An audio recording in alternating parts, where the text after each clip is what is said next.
بسم اللہ الرحمن الرحیم۔ شروع اللہ کے نام سے جو بڑا مہربان نہایت رحم والا ہے۔ کام شروع کرو اللہ کے نام کے ساتھ اور کرتے رہو اللہ کی مدد کے ساتھ، اور ختم کرو اللہ کے شکریہ کے ساتھ، کیونکہ اللہ کی مدد کے بغیر کوئی بھی کام تکمیل تک نہیں پہنچ سکتا۔ اللہ کی عطاؤں پر الحمدللہ اور اپنی خطاؤں پر استغفر اللہ کہنا اللہ کو بہت پسند ہے۔ جس شخص کو نعمت کی قدر نہیں ہوتی، اس کی نعمت وہاں سے زوال پذیر ہونا شروع ہوتی ہے جہاں سے اس کو گمان بھی نہیں ہوتا۔ وہ لوگ نہایت قابل افسوس ہیں جو اپنے اخلاق سے لوگوں کے دلوں کو خوش نہیں رکھتے، حالانکہ دلوں کا خوش رکھنا خدا کی خوشنودی کی دلیل ہے۔ تم عالم باعمل کی ہم نشینی اختیار کرو اور حکمت کی باتیں غور سے سنو، اس لیے کہ اللہ تعالیٰ مردہ دلوں کو حکمت سے اس طرح زندگی بخشتا ہے جس طرح مردہ زمین کو باران رحمت سے تر کرتا ہے۔ کامیابی چاہتے ہو تو عظیم شخصیات کی زندگی کا مطالعہ کرو، جاہل لوگوں کی محفل میں بیٹھنے سے پرہیز کرو۔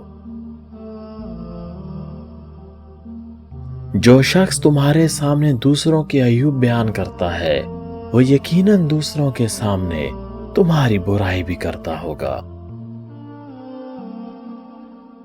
جس سے قیامت کے دن کوئی فائدہ حاصل نہ ہو، اس کی صحبت سے کیا فائدہ؟ پیار دل میں ہونا چاہیے، لفظوں میں نہیں۔ ناراضگی لفظوں میں ہونی چاہیے، دل میں نہیں۔ جس معاشرے میں نیک نیتی، روشن خیالی اور حسن عمل کی توانائی کی نورانی فضا چھائی ہوئی ہوگی، اسی کو اچھا معاشرہ کہا جائے گا۔ جس طرح جہالت کی بات کہنے میں خوبی نہیں، اسی طرح حق بات میں چپ رہنے میں بھلائی نہیں۔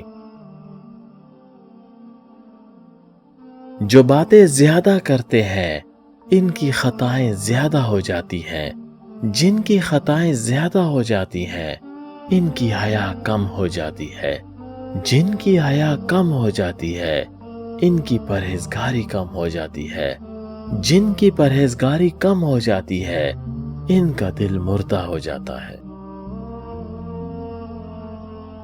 اگر آپ کسی کام کا پختہ ارادہ کر لیں تو پھر اللہ کی مدد بھی شامل حال ہو جاتی ہے اور کام جلد تکمیل تک پہنچ جاتا ہے۔ نفس بہت ظالم ہے، کبھی گناہوں میں مبتلا کر کے رب سے دور کرتا ہے، کبھی نیکیوں اور عبادتوں کے غرور میں مبتلا کر کے اعمال کو برباد کر دیتا ہے۔ وہی لوگ سربلند اور کامیاب رہتے ہیں جو تکبر کے تاج کو دور پھینک دیتے ہیں اور عاجزی کی چادر کو اوڑھ لیتے ہیں۔ تم مصیبت اور ضرورت کے وقت عبادت کرتے ہو، کاش مسرت اور فراغت کے لمحات میں بھی سر بسجود ہوتے۔ حسن اخلاق مومن کا زیور ہے اور حسن نیت اعمال حسنہ کی اساس ہے۔ جس نے ان دونوں کو پا لیا وہ کامیاب ہے۔ ویسے تو عورت ہر روپ میں رہ کر صلح رحمی کے ذریعے اہم کردار ادا کر سکتی ہے، مگر وہ عورت جو ماں کے روپ میں ہو اس کام کو باحسن طریقے سے سر انجام دے سکتی ہے۔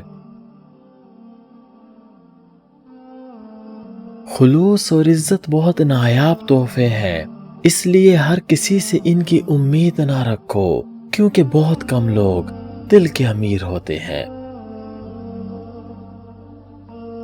صبح کی نیند انسان کے ارادوں کو کمزور کرتی ہے۔ منزلوں کو حاصل کرنے والے کبھی دیر تک سویا نہیں کرتے۔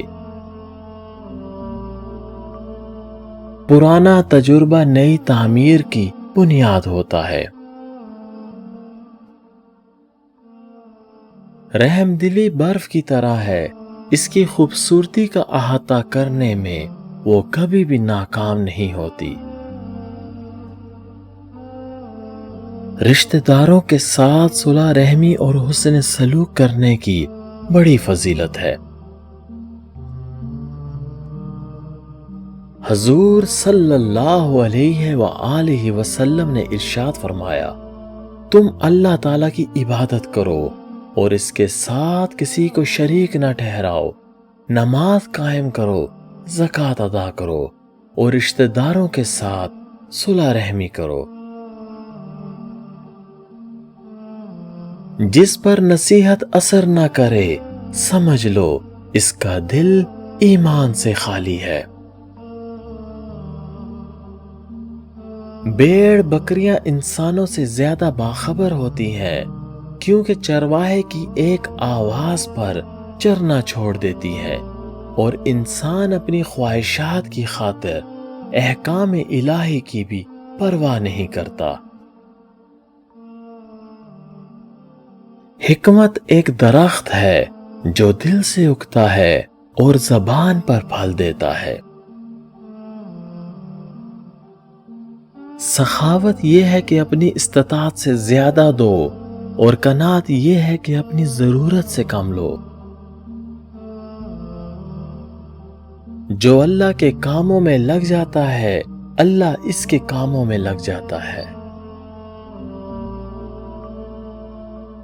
صلح رحمی سے نہ صرف گھر کو امن کا گہوارہ بنایا جا سکتا ہے بلکہ کئی معاشرتی بیماریوں کو بھی دور کرنا ممکن ہے۔ صلح رحمی کے معاملے میں ماں ایک مثالی کردار ادا کر سکتی ہے۔ فطرت کا گہرائی میں جا کر مطالعہ کرو، پھر تم ہر چیز کو بہتر سمجھ سکو گے۔